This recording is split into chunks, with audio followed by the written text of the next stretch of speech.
In the next section of the study, we will ask you to imagine yourself in a new context, visualize a specific situation as clearly as possible, and tell us about your sincere reaction.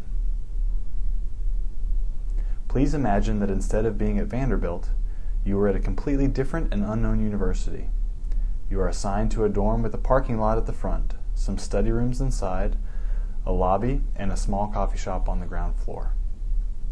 During your first year in college, you've had some experiences from which you can tell something about the levels of solidarity and trust among those who live in the dorm with you. Here are two typical examples. After a Friday party, the RA of your dorm sends an email saying that the halls and common areas of the building are very dirty and that they need to be cleaned before Monday, or everyone will be fined severely. During the weekend, you try to clean the best that you can, but the rest of the people living with you do not cooperate at all, and you have to pay the fine. You walk by the laundry room and you see a guy's wallet slipping out as he puts his clothes into the washing machine. After he has stepped out of the room, you see that another person from the dorm picks up the wallet, takes the money out of the wallet, and drops it back onto the floor.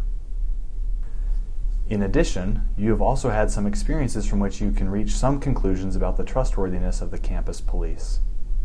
When you receive the Year in Review student newsletter, you read that the campus police successfully solved as much as 90% of the campus investigations they started.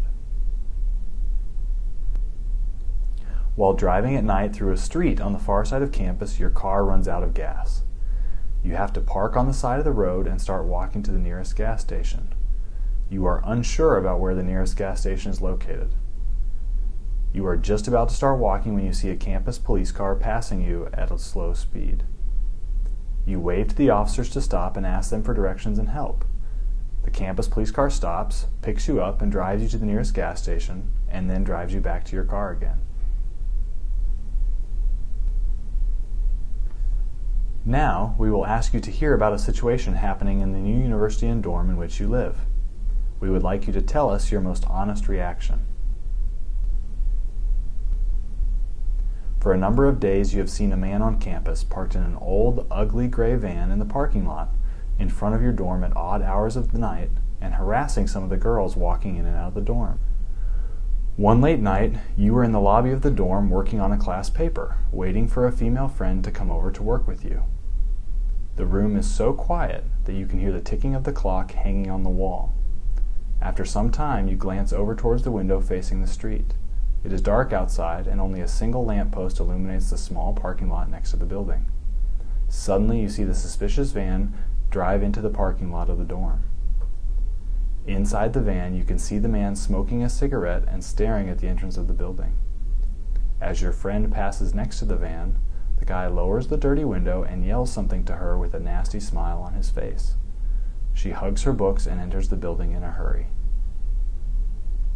Next, we would like you to answer the following questions as openly and sincerely as you can. Please remember that there are no right or wrong answers and that your answers are completely confidential.